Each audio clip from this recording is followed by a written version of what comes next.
it is that time again. Next month on the 9th at 9:30 will be when Xbox One E3 begins, and this is a prediction video for what I think is going to happen.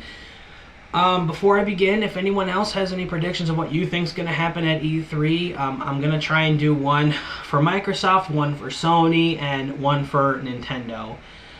But I'm going to start with Microsoft. Here's what I think is going to happen. One, they're going to push more Kinect crap. Why? Because they can. They feel that this is their way into the history books. Just keep forcing this Kinect down our throats. I don't have the Xbox One. I don't plan on getting one. I do have a Kinect though, and I use it mainly just for if I'm doing stuff around the house and I need to use like the voice recognition to take me to like Netflix or the WWE Network or something while I'm cleaning or whatever, and I have something to listen to. But I really haven't felt the Kinect to be something that I'm like completely wowed with. So that's what I think. First thing, more Kinect garbage. Second thing, I think they're going to announce some decent games. I haven't looked up what they are. For their sake, I really, really hope that they really decide to not push the Advanced Warfare game, the new Call of Duty title.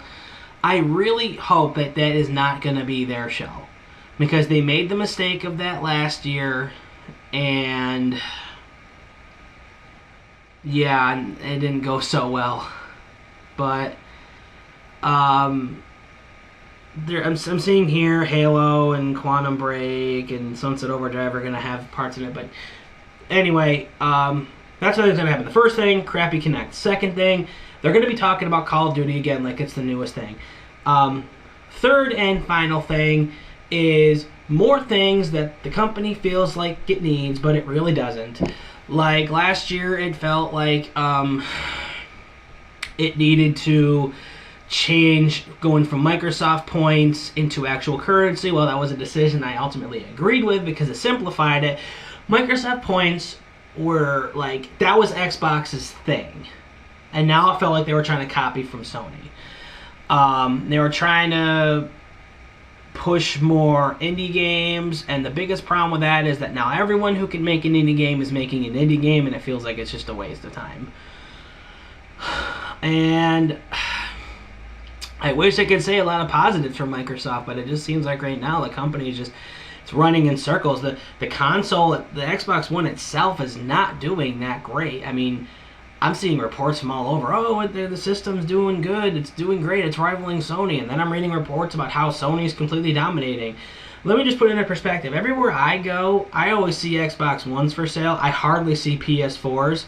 Every time I go on Craigslist, everyone's selling their Xbox Ones for probably half, if not less, than what they initially paid for. And people who are selling PS4s, they're selling it within $50 to $100 of what they got, and that's not even including the games, whereas the Xbox One has like their launch titles and several other games for like $250 for a console that was marketed at what, $500 if not more. So it's not looking good for Xbox right now, and even Bill Gates said he was considering just dumping the whole project because he doesn't even have that much faith in it. And a lot of people are quick to point the finger at him, but it's not him that's behind the Xbox team. He is Microsoft. He owns that whole company. But the Xbox itself is not something that he oversees. Okay, it's another branch. And they were going in the right direction with the 360, and then they got carried away with the Kinect, and then for some reason they lost focus and they went crazy with it. So I don't know what's going to happen. I think this year is pretty much just going to be rinse rather repeat for Microsoft, because that's the only thing they know how to do. When in doubt, just talk about Call of Duty, because that's their saving grace. Every single game they talked about, with the exclusion of maybe Killer Instinct and Titanfall, had done well. I'm sorry, let me rephrase that. Titanfall and excuse me, Titanfall and Killer Instinct are the only two games, to my knowledge, on that whole thing that are actually doing semi-decent. The other games that were mentioned, like Son of Rome or whatever that game was called, I don't remember. Where it was pretty much just, it was like, looked like it was trying to be God of War, but then it threw in way too many quick time events just for basic battle. But yeah, they're in trouble, and it's funny because as I read that, I had also seen another article about how Sony had already like leaked a lot of its stuff for their E3. So there's not much being said about Microsoft's event. A lot of it's going to be leaning toward like the games that Microsoft are really kind of hoping to be their saving grace at this point.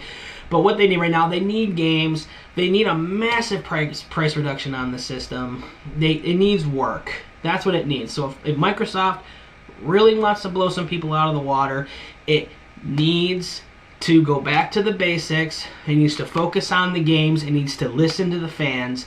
Cater to your hardcore market. Stop trying to cater to the new gamers that are coming in, because essentially the casuals, they're gonna come and go.